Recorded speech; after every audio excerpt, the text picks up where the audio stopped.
Hello students, কি খবৰ সকলোৰে তোমালোকে চাইছা অধ্যয়নজন আসাম ইউটিউব চেনেল আৰু আজি আমি এই ভিডিঅটোত ক্লাছ 6ৰ প্ৰথমটো কবিতা আফটাৰনুন অন আ হিল এই কবিতাটোৰ সম্পূৰ্ণ অসমীয়া ভাঙনি জানিবলৈ ট্ৰাই কৰিম সো ভিডিঅটো স্কিপ নকৰি সম্পূৰ্ণকৈ চাই থাকিবা লগতে এই চেনেলটো সাবস্ক্ৰাইব কৰি লোৱা আৰু কাষতে যেটো বেল আইকন আছে সেই বেল আইকনটো অন কৰি দিয়া কাৰণ এনেকুৱা ধৰণৰ ভিডিঅ এই চেনেলটোত ৰেগুলাৰলি আপলোড হৈ থাকে সো বেছি সময় নষ্ট নকৰি আহা ভিডিঅটো আৰম্ভ কৰো তো ইয়াতে তোমালোকক দিছে look at the picture which one have you seen in real life put a tick in a circle eto tumaloke nije tick diba karon yate khudisa je kisuman yat dekhisa photo dia hoise yar bhitorot tumaloke kuntu real life ot dekhisa tumaloke usorar pora kuntu dekhisa heito tick dibor lagoise a sea mane hoise hagor jodi tumaloke hagor dekhisa then yate tick mark di diba a hill mane hoise pahar jodi tumaloke pahar usorar pora dekhisa tetia yate tick mark di diba A desert মানে হৈছে মৰুভূমি যদি তোমালোকে কোনোবাই দেখিছা তেতিয়া ইয়াত টিক mark দিবা আৰু ৰিভাৰ মানে কি তোমালোকে জানাই নদী যদি নদী দেখিছা দেন টিক মাৰ্ক দিবা আ ক্লাউড মানে হৈছে ডাৱৰ এইটো সকলোৱে নিশ্চয়কৈ দেখিছা ক্লাউডত তোমালোকে টিক মাৰ্ক দিব পাৰিবা আৰু ক্লিফ মানে হৈছে হিল বা পাথৰ যিটো নদীৰ কিনাৰত থাকে বা পাহাৰত থাকে সেইটো ক্লিফ বুলি কোৱা হয় Now talk about your experience with your partner. এই বস্তুখিনি দেখুতে তোমালোকৰ কিবা অভিজ্ঞতা নিশ্চয় থাকিব পাৰে সেই অভিজ্ঞতা তোমাৰ পাৰ্টনাৰক ক'বলৈ গৈছে তোমাৰ বন্ধুক সেইখিনি ক'বলৈ গৈছে এতিয়া যেটো কবিতা আছে আফটাৰনুন অন আ হিল সেই কবিতাটোৰ অসমীয়া অৰ্থ জানিবলৈ ট্ৰাই কৰো আহাত কিন্তু তাৰ আগতে আমি সেই কবিতাটো এবাৰ আবৃত্তি কৰি লওঁ afternoon on a hill I will be the gladest thing under the sun. I will toss 100 flowers and not pick one. I look at cliffs and cloud with quiet eyes, watch the wind blow down the grass and the grass rise. And when lights begin to show up from the town, I will mark which must be mine and then start down. Edne Saint Vincent Millay. কবিতাটোৰ কবিজনৰ নাম so কবিতাটোত কি কোৱা হৈছে আমি এবাৰ চাই লওঁ হা আফটাৰনুন অন আ হিল আবেলি পাহাৰত বা পাহাৰৰ ওপৰত এটি আবেলি I will be the gladest thing under the sun. মই সূৰ্যৰ তলৰ আটাইতকৈ আনন্দিত বস্তু বা ব্যক্তি হ'ম I will toss 100 flower and not pick one. মই 100 পাহ ফুল স্পৰ্শ কৰিম কিন্তু এপাহো নিচিঙো I will look at cliffs and cloud with quiet eyes. মই নিস্তব্ধ নয়নেৰে হিল আৰু ডাৱৰলৈ চাই ৰম Watch the wind blow down the grass and the grass rise. বতাহে ঘাঁহবোৰক তললৈ লৈ যোৱা আৰু পুনৰ ঘাঁহবোৰ উঠি অহা চাই ৰম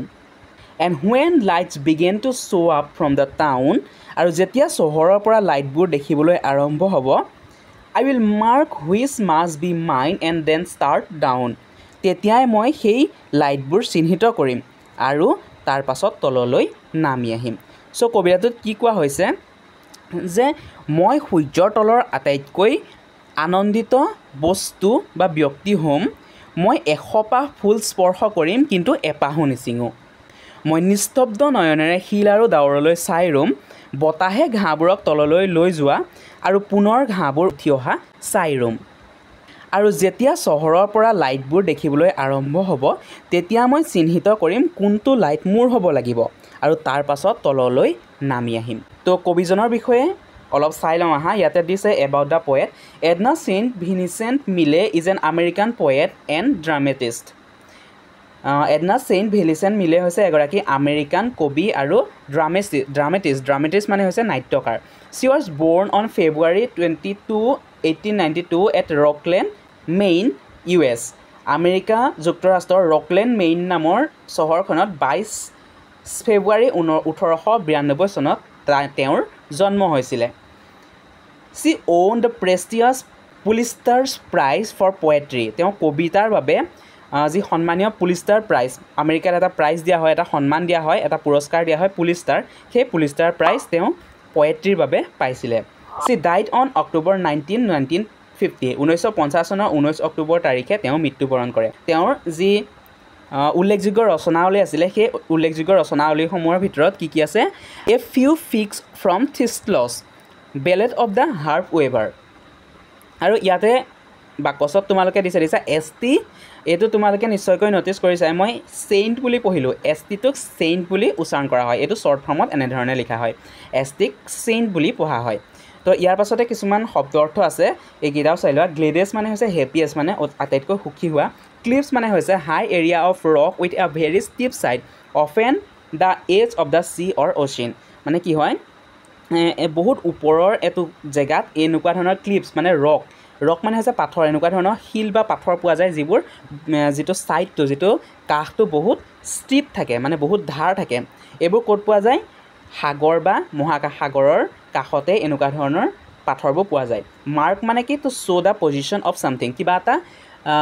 অৱস্থা দেখুৱাই দিবলৈ কিবা এটা পজিশ্যন দেখুৱাই দিবলৈ মাৰ্ক শব্দটো ব্যৱহাৰ কৰা হয় তো এইটোৱে আছিল আজিৰ কবিতাটো ইয়াৰ পাছৰ যিটো ভিডিঅ' সেই ভিডিঅ'টোত মই এই লেচনটোৰ বা এই কবিতাটোৰ সম্পূৰ্ণ এক্টিভিটিজখিনি সম্পূৰ্ণ কুৱেশ্যন এনচাৰখিনি আলোচনা কৰিম চ' তোমালোকে চেনেলটো ছাবস্ক্ৰাইব কৰি কাষত যিটো বেল আইকন আছে সেই বেল আইকনটো অন কৰি ল'বা এই ভিডিঅ'টো এটা লাইক কৰি দিয়া এই ভিডিঅ'টো তোমাৰ বন্ধুৰ লগত শ্বেয়াৰ কৰি দিয়া আৰু লগতে কবিতাটো বুজি কেনেকুৱা লাগিলে কমেণ্টত জনোৱা তো আজিলৈ ইমানেই থেংক ইউ